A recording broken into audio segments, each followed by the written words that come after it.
Assalamualaikum warahmatullahi wabarakatuh. Perkenalkan, nama saya Alvina Talita Indrasari dan dalam sesi tuto kali ini saya akan membahas mengenai coping mechanism.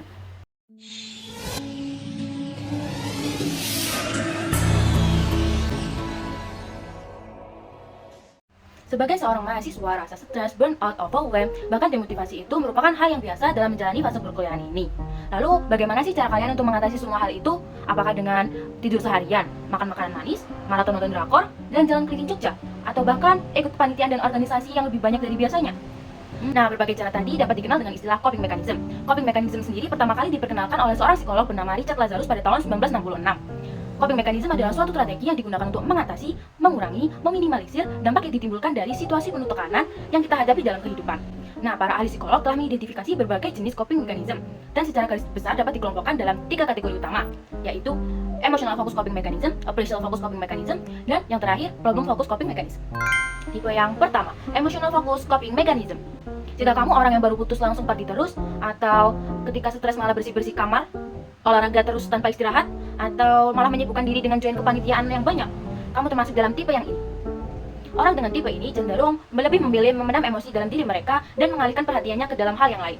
Strategi ini dapat berdampak baik jika emosi yang dialihkan itu bersifat sementara dan pengalihannya ke dalam hal-hal lain yang berguna untuk mengeluarkan emosi itu, seperti menulis jurnal, meditasi, atau olahraga.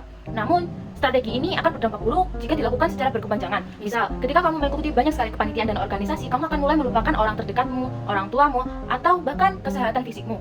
Tipe yang kedua, appraisal focus coping mechanism. Jika kamu orang yang suka menjadikan hal-hal traumatis sebagai lelucon, suka denial dengan keadaan diri sendiri, atau sudah ditolak tapi tetap memperjuangkannya, kamu termasuk dalam tipe yang kedua ini. Nah, orang dengan tipe ini cenderung melihat suatu masalah dari sisi positifnya saja dan mulai menantang diri dengan alasan keep moving forward. Tingkat kegigihan dari tipe orang seperti ini patut diacungi jempol loh. Appraisal focus coping mechanism ini dapat berdampak baik maupun buruk tergantung dengan konteks masalah yang dihadapi. Terkadang too much positivity juga bisa jadi negatif loh. Misalnya ketika lambung kamu tidak kuat makan pedas, tapi kamu maksa makan makanan yang pedas, berharap jadi kuat, malah yang ada mules. Tipe yang ketiga, problem focus coping mechanism. Jika kamu orang yang mama mau datang ke kos dan kamu langsung bersih-bersih kamar, atau beda circle beda kepribadian, atau juga udah putus dari lama tapi masih dibahas, nah kamu termasuk dalam tipe yang ketiga ini.